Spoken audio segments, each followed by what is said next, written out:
E hoje o nosso grande tema aí é falar um pouquinho sobre mercado financeiro. Como investidor, né, você precisa entender esses conceitos, né, e de como é composto, né, o futuro investidor. E, na verdade, nosso objetivo é a gente estar formando aqui novos traders, né, pessoas que não têm nenhum tipo de conhecimento, né, desse mercado fascinante, mas que querem ingressar no mercado, ou aqueles que já operam de modo empírico, né, através do empirismo, na questão da prática, e a gente consegue agora resgatar a questão de uma base, né, de conteúdo para entender aonde estamos inseridos nessa profissão de trader, né? A gente tem que encarar como essa atividade, não como um passatempo, não como jogo, mas sim uma profissão como qualquer outra profissão que demanda muito estudo, muito treino,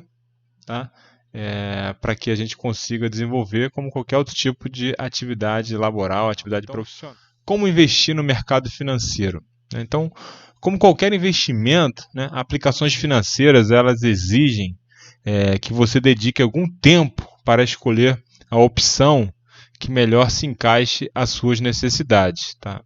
Quando você vai comprar um imóvel, por exemplo, você vai pesquisar preço, as condições, né, a localização, aquela questão de sol da manhã, sol da tarde, enfim, em relação a transporte, né, se tem a unidade de saúde próximas, enfim, você vai analisar o investimento antes de fechar aquele negócio, né, para você não investir em algo que depois vai se desvalorizar ou que não vai atender às suas necessidades no médio e longo prazo. E com ações, fundos ou um papel de renda fixa e no mercado, que é o nosso foco, né, futuramente vocês vão estar operando no mercado futuro, né, no mini índice, no mini dólar, talvez operando até com opções, tá? Esse processo ele não pode ser diferente, nem deve ser diferente, tá? É inconcebível, né, no caso, falando de mercado de ações, né, você comprar a ação de uma empresa, né, a qual você não conhece o passado, a administração e a perspectiva de receita e lucro, né? Aí entra aí os nossos analistas fundamentalistas, né, as empresas de análise de investimento, né, que montam aqueles relatórios para que com isso os investidores tomem conhecimento, né, daquelas companhias, daquelas empresas e decidam, né, se vale ou não a pena investir em determinado setor, em determinada empresa, de acordo com a perspectiva, né, de receita e lucro, né, se elas pagam dividendo ou não. Assim também, se você, antes de ingressar, né, nesse mercado, está no mercado tradicional, fazendo investimentos, né, daqueles produtos de prateleira que tem nos bancos, né, que os gerentes lá oferecem lá, os CDBs, enfim. Mesmo assim, até esses certificados, né, os CDBs, certificado de depósito bancário, que são oferecidos lá, você precisa também conhecer, né, a empresa, né, que está lançando, né, a companhia por trás da emissão desses certificados, para que você consiga pelo menos ter uma noção se aquele é um bom investimento ou não, ainda mais se a remuneração oferecida estiver muito distonante, né, da prática de mercado. Isso pode sinalizar aí um possível futuro problema, né, com relação à capacidade dessas empresas aí de liquidez de honrar esse compromisso aí, tá? Então, antes de optar por uma aplicação financeira, você precisa tomar os mesmos cuidados de quando faz compras, né? Você vai fazer uma compra de, sei lá, um carro, né? Um equipamento eletrônico, até roupas mesmo. Você vai fazer uma prévia pesquisa, tá? Então, no mercado financeiro não pode ser diferente disso, tá? Então, você deve procurar produtos de qualidade, né? Pesquisando preço, fornecedor e principalmente fazendo perguntas, né, até se sentir confortável em adquirir aquele produto financeiro.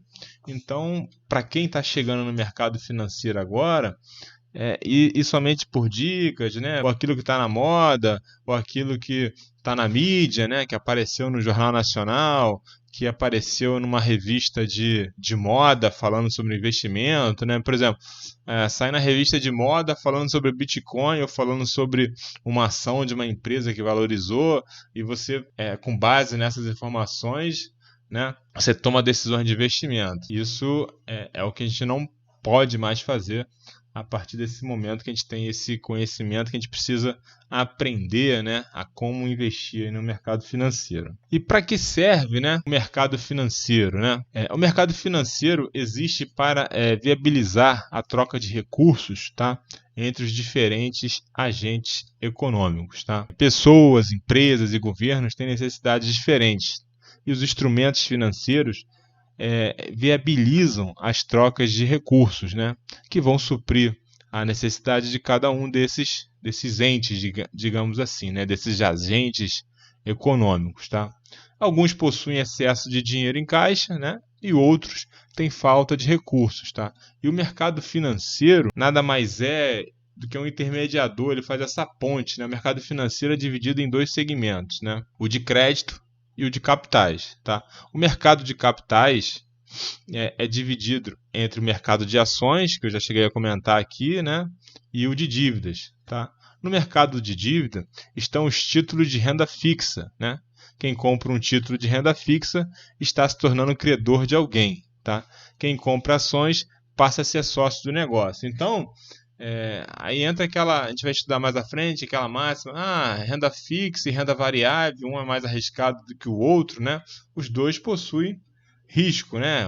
Um tem mais exposto a risco de mercado, risco sistêmico, risco de crédito, mas enfim, são produtos, né, financeiros, né, que têm características diferentes, mas que possuem riscos, né, que ao serem assumidos, a gente tem que ter prévio conhecimento sobre eles, tá?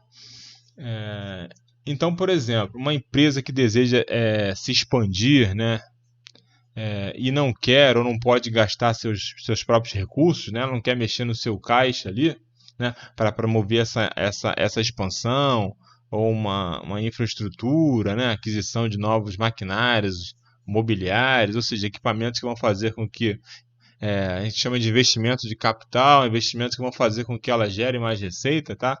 Ela pode recorrer ao mercado financeiro e captar esses recursos necessários, tá? Seja emitindo ações, né? Por isso que a gente tem empresas que, né, você já deve escutado a expressão dos IPOs, né? Quando vai ter aquela oferta pública inicial de ações, né?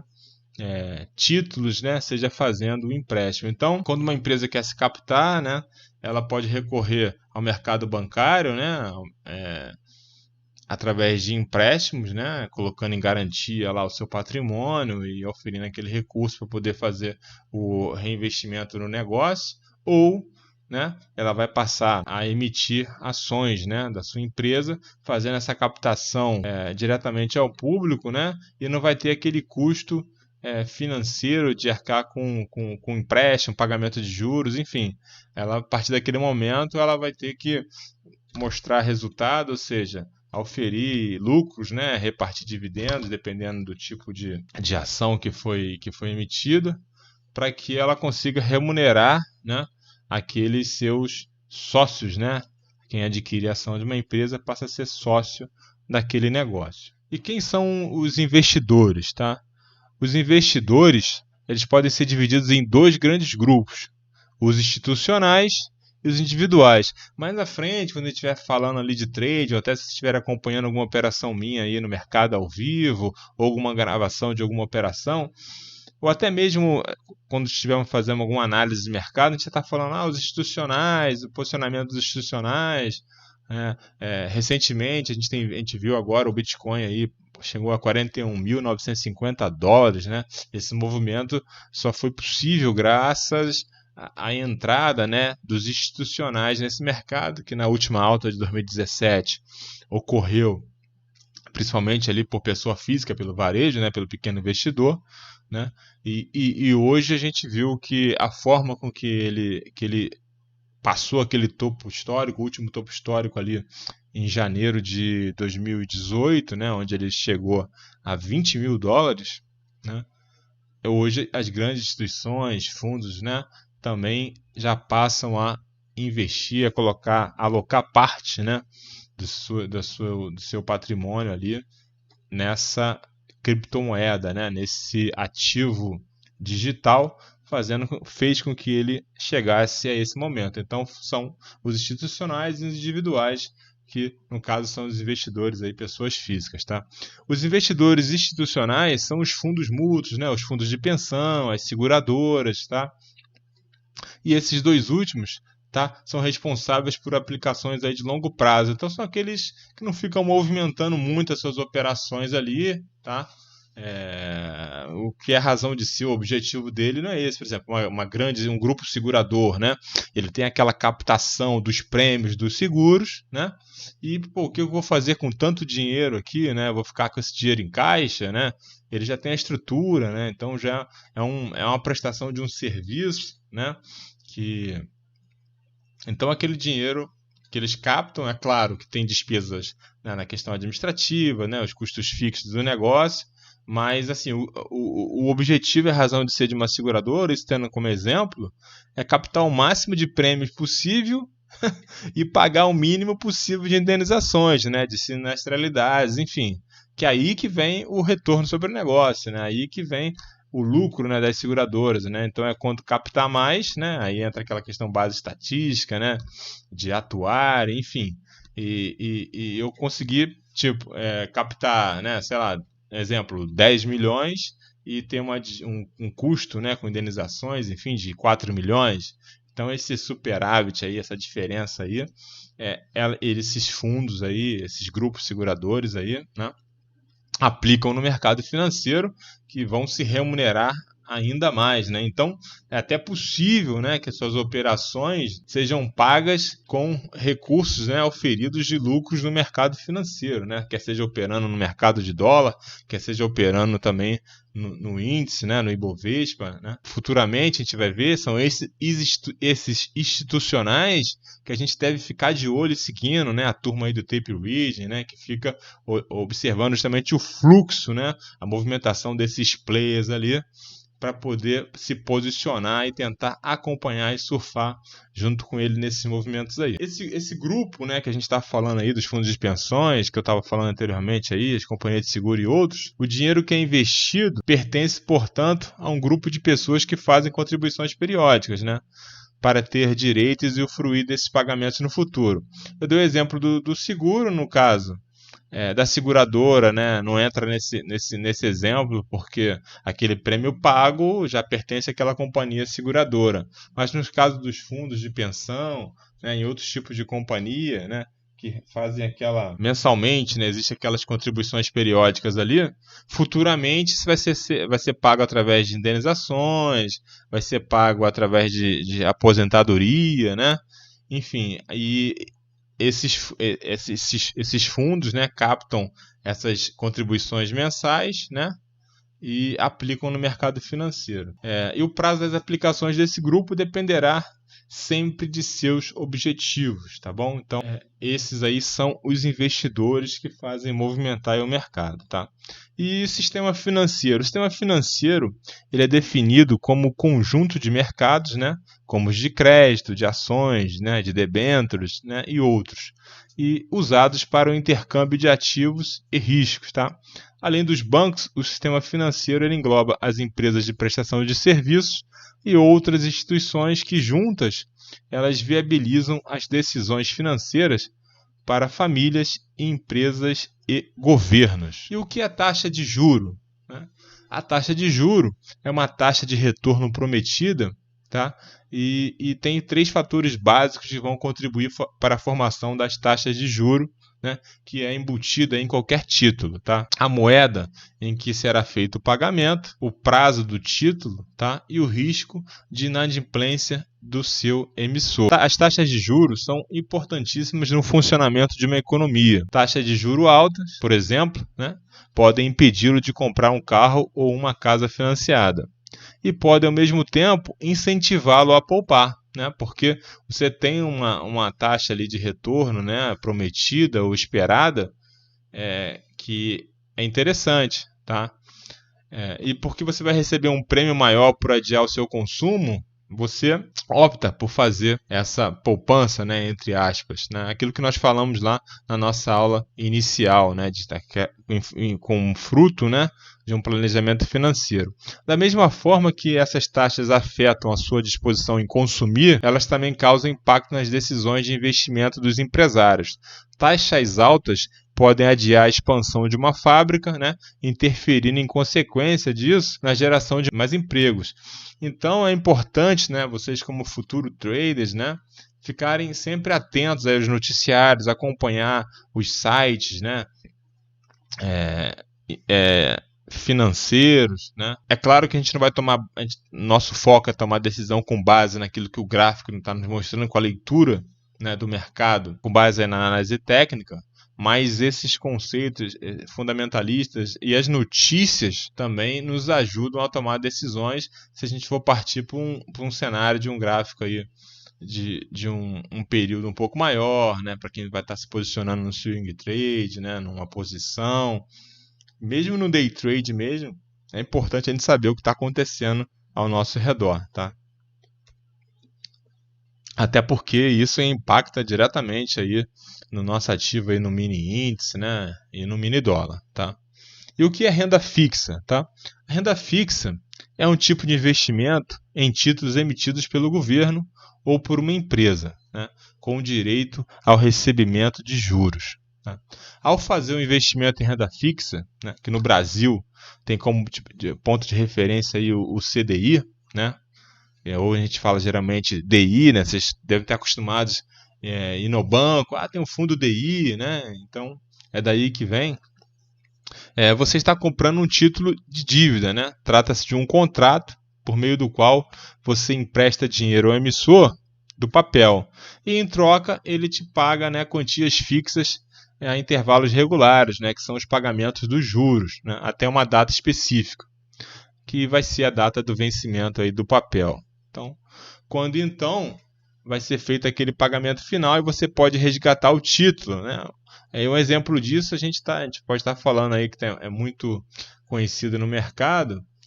Tem a questão do tesouro direto, né? Onde você pode fazer essa compra diretamente no site do governo federal, né? Diretamente com o emissor do título.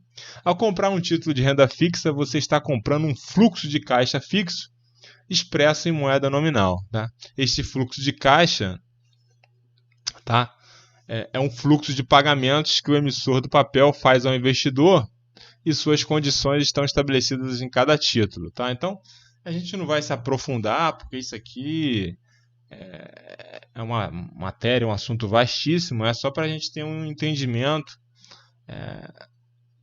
de uma visão geral, né, do mercado financeiro. Então, se vocês estão gostando aí do conteúdo, eu peço que vocês possam se inscrever aí no canal para a gente conseguir atingir mais pessoas aí que estão ingressando nesse mercado e querem aprender com esse conteúdo aí.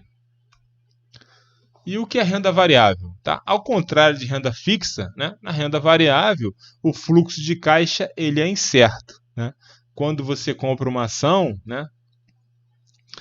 O principal produto do mercado de renda variável é uma ação, né? A ação das empresas, né? Você está comprando um fluxo de caixa incerto, porque você não sabe se aquela ação vai subir ou vai cair. Você espera que ela suba, né? Então a decisão de comprar, né, um título é sempre a oferir lucro, né? Tem um caso, lembra? Tem o caso recente, o caso da Cogna, né? Que tinha aquela expectativa dela estar oferindo mais lucros, mas ela pegou muita gente aí de surpresa e por enquanto essa expectativa ainda não foi atingida. Então investidores aí de Cogna, né, ainda estão no prejuízo, tá?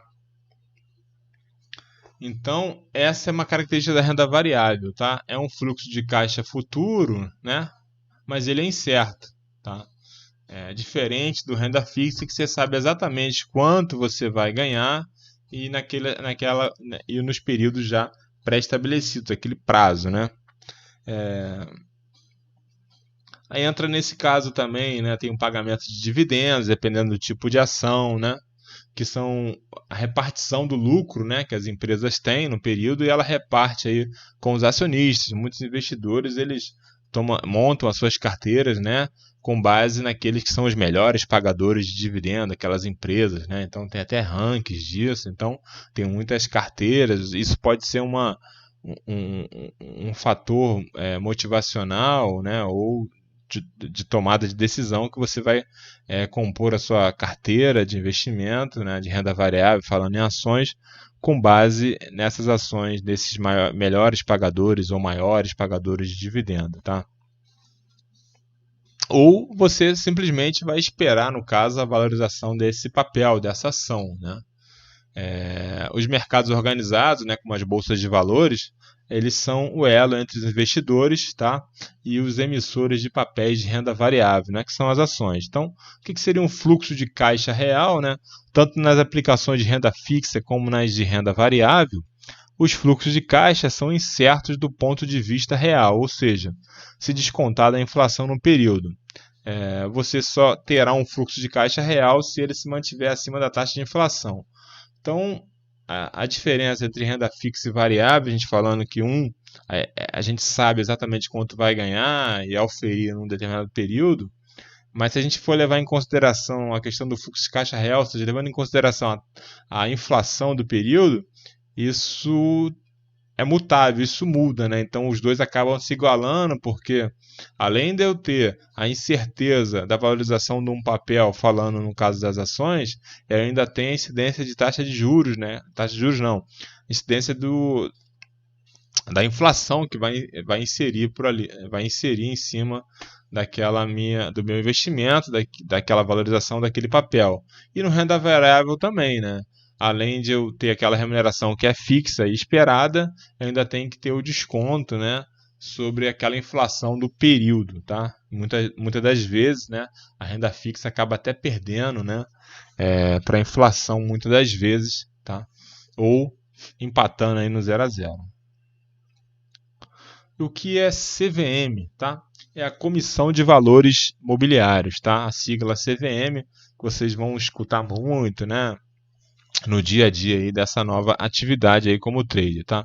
É o órgão regulador e fiscalizador do mercado de capitais e sua função é assegurar o bom funcionamento do mercado em que são negociadas as ações e quaisquer outros papéis emitidos por meio de uma oferta pública, ou seja, uma alocação de papéis para o público em geral. O que eu comentei lá da questão dos IPOs, né? Uma empresa que quer ir a mercado, abrir capital, né? Ela tem uma série, né, de requisitos, né, a serem atendidos, cumpridos, para que ela possa ir a mercado e ofertar as suas ações para o público em geral, né? Tem que passar pelo crivo da CVM. Então, participam desse mercado as companhias abertas, né? Ou as sociedades anônimas aí de capital, as SAs, né, de capital aberto, né? Elas têm as suas ações negociadas no mercado. As corretoras e distribuidoras de valores imobiliários, tá? As corretoras são essas que futuramente, né, vocês têm que abrir uma conta para poder começar e ter acesso ao mercado financeiro, né? E os fundos de investimento em ações e os mercados organizados como as bolsas de valores, tá? Que no nosso caso aqui a gente vai falar simplesmente B3, tá? Uma das principais funções da CVM é cuidar para que as empresas abertas mantenham seus acionistas bem informados sobre o andamento de sua saúde financeira, seus negócios e todas as mudanças, né, e associações que venham interferir no seu controle acionário ou troca do ramo de atividade. Então, ela faz essa fiscalização, né, essa gestão, essa regulação aí do mercado de valores mobiliários, tá? O que seria essa oferta aí, né? Que comentamos aí do IPO, né? A oferta inicial de ações, ao contrário da oferta pública, né? A oferta privada é a colocação de papéis para um grupo restrito de investidores, por isso não precisa da CVM. Então, quando a companhia é fechada, né? Então ela vai fazer essa distribuição aí, não é capital aberto, tá? Ela vai fazer essa oferta privada, né, essa colocação de papéis aí para um grupo restrito de investidores e não precisa necessariamente passar pelo crivo aí da CVM, tá? Não é o nosso caso, é só para a gente ter esse entendimento. A gente vai operar sempre com ações, né, das empresas aí que são fiscalizadas aí pela Comissão de Valores Mobiliários. Que fatores influenciam o mercado financeiro, né? Movimentos na economia, tá? O resultado das empresas, né? Que são os balanços, né? Quando é divulgado, né, o resultado das empresas, né, o preço das ações, a taxa de juros de câmbio e de inflação, né? Então, estão todos relacionados e influenciam o mercado. Então, basicamente, tá, é isso que você precisa como trader acompanhar diariamente, tá? Movimentos na economia, não só no mercado interno, não só Brasil, como mercado internacional, né? Estados Unidos, Ásia, Europa, tá? O resultado das empresas, né? Que são a divulgação dos balanços, né? Que dá o resultado daquela empresa, porque até tem traders que aguardam, né, a operação ou no dia antes ou no dia dessa divulgação no mercado, né, para fazer a sua especulação, as suas operações com base nesses resultados ali. O preço em si das ações, né, a taxa de juros, né, que a gente tem que acompanhar. Lembra que a gente viu anteriormente, né, taxa de juros muito alta e taxa de juros baixa, e a taxa de câmbio, né, acompanhar o dólar, né, a valorização ou desvalorização do dólar, que com base nisso o mercado tende a se posicionar ou de uma forma de proteção, né, para se proteger contra uma possível oscilação brusca na moeda, aí, no câmbio, né, no dólar. Aí.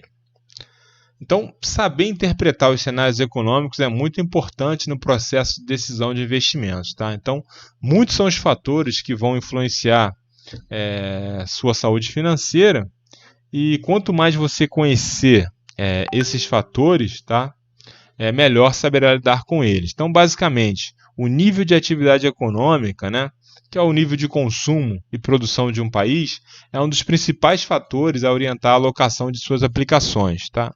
E para saber a quantas anda aí a atividade econômica, você deve ficar atento a aspectos como inflação ou deflação, emprego ou desemprego, né? Quando é divulgada, por exemplo, a questão do nível de empregos, né, nos Estados Unidos, né, um dia que movimenta muito o mercado aqui no Brasil, né, crescimento econômico ou recessão, superávit, né, que é a balança comercial, né, ou déficit fiscal e comercial. Tá? Então, precisamos ficar atentos a esses fatores aí que influenciam e impactam o mercado financeiro.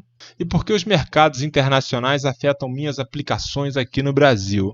Eu cheguei a comentar anteriormente as crises dos mercados internacionais, né? Então, o que acontece? Entrou muito capital estrangeiro, né, no nosso país, né? Entrando muito dólar ali, falando de dólar, né? A taxa de câmbio ela tende a cair. Mas se ao contrário, né, a saída de dólares for vigorosa, ou seja, a cotação do dólar pode aumentar em muito, tá? O que pressiona as taxas de inflação, porque aumenta o custo das importações e o valor dos bens comercializados internacionalmente. Além disso, os recursos externos também costumam incrementar o volume de negócios na Bovespa, né, que é a nossa bolsa de valores, ou B3, o que pode refletir numa alta de preço das ações. Tá? Por fim, o Brasil ele precisa financiar o déficit em conta corrente no seu balanço de pagamentos, tá? Que é o total de receitas e despesas, né? E vai resultar aí da relação direta aí com o mercado externo. Se o país não tem dólares, né, não consegue pagar essas contas, que influenciam importações, financiamentos, gastos de brasileiros no exterior e etc. Não é o caso no nosso país, que ele tem reserva aí. E aí, quando vocês estiverem operando, vocês vão ver que o próprio Banco Central, às vezes, ele intervém no mercado de dólar, né, colocando mais dólares aí para poder segurar a alta da moeda, tá? Que aí faz aí chamados de leilões em linhas. Então, isso é assunto aí mais para frente, mas é para a gente se situar nisso, porque você vai estar operando, fazendo o teu trade ali, você precisa entender o que está acontecendo, se vai ter algum tipo de intervenção do Banco Central na bolsa naquele dia, né? Principalmente falando aí sobre dólar, sobre mini dólar, para que você possa também se posicionar aí e não ser pego de surpresa. E como os bancos ganham dinheiro, né? Os bancos ganham dinheiro como intermediários entre os investidores, tá? E os tomadores de empréstimo, né? O banco capta dinheiro por meio do depósito à vista, né? Ou a prazo, né? Seriam aí os depósitos, né? Ou os fundos aí de investimento, como poupança ou emitindo aí CDBs, né? Ou aquele valor que está em conta corrente lá. E esses valores aí ficam à disposição dos bancos, tá? Esse dinheiro que ele captou desses investidores, né, quer seja ali em depósito à vista, né, que está lá em conta corrente, né, ou a prazo, né, que estão lá na poupança, né, ou emitindo os certificados de depósito bancário, esse dinheiro captado é emprestado a pessoas ou empresas que não têm capital e precisam financiar seus gastos. Lembra que nós falamos lá que as empresas elas podem recorrer aos bancos ou ir a mercado para captar recursos, né, para poder investir em seus negócios, tá? Então o banco ele ganha dinheiro disso, tá? Ele capta esse recurso daqueles que são superavitários, ou seja, que têm recursos sobrando, né? E deixam no banco para que sejam remunerados de alguma forma, e pega esse recurso e coloca à disposição dos deficitários, ou seja, daqueles que têm déficit de recursos, né? Mas que estão dispostos a pagar uma remuneração, né? A taxa de juro, né? Sobre esses recursos para poder investir em seus negócios e assim remunerarem um banco e também se capitalizarem, tá? Então, a taxa de empréstimo ela serve para que o banco pague a taxa de juros dos CDBs, tá? Que emitiu e com a sua própria remuneração por ter intermédio do negócio. Então, esse chamado tal spread bancário, né? Essa diferença, né? Entre daquele valor que ele captou e daquilo que ele repassou para o outro tomador na ponta ali, tá? Então essa diferença é o lucro do banco, né? Como esse intermediário financeiro, tá?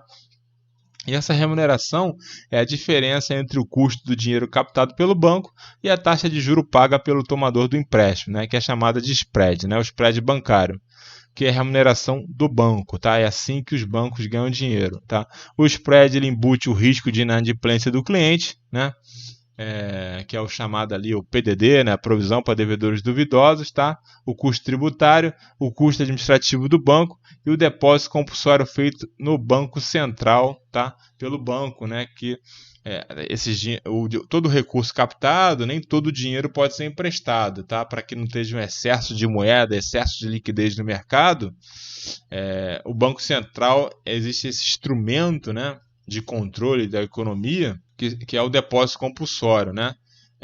Que 40%, né, de tudo aquilo que é captado, o banco tem que ser depositado numa conta no Banco Central de todas as instituições bancárias, tá? Para que não haja esse excesso de liquidez ou de moeda na economia, né? Para que não haja, para que seja feita aí a política monetária, né, do Banco Central, regulando assim a economia. Existe alguma forma de fazer investimentos sem utilizar os bancos? Para comprar ações, por exemplo, você precisa de corretoras, tá? Que podem ou não estar ligadas a um grupo financeiro. Para investir em fundos, também não é necessário escolher um banco, e sim um bom assessor de investimentos autônomo que vai buscar no mercado a melhor opção de investimento, que esteja alinhado ao seu perfil de risco, né? Então, aí entra aquela figura do assessor de investimento importantíssima, né, para o nosso país aí, para o mercado financeiro. A gente tem um exemplo aí da XP Investimento. Então você sai daquele cenário, daqueles produtos ali de prateleira ali dos bancos, né? E abrir uma conta numa corretora e através do seu assessor de investimento, né? Você vai ter acesso a outros produtos financeiros, tá? Os bancos nada mais são do que intermediários do mercado financeiro, tá? E por falar nisso, são os mais antigos, né? Eles podem ser divididos em bancos comerciais, que recebem depósitos e fazem empréstimo, e bancos de investimento, né? Que assessoram empresas, governos ou outras instituições para levantar fundos para financiar as atividades. Agora a gente tem aí os bancos digitais, né? Então, enfim, a gente tem um mix aí de oportunidades e de opções, né, para ingressar no mercado financeiro. E não deixando de mencionar as exchanges, né, as casas, as corretoras aí dos criptoativos, né, ou simplesmente criptomoedas, que você não precisa de um banco, né, necessariamente para poder investir, não através do banco, né, mas você vai precisar de uma conta bancária, né, para que você possa transferir os seus recursos para essa exchange, tá? Só isso, né? Só para poder fazer essa transferência para essas exchanges.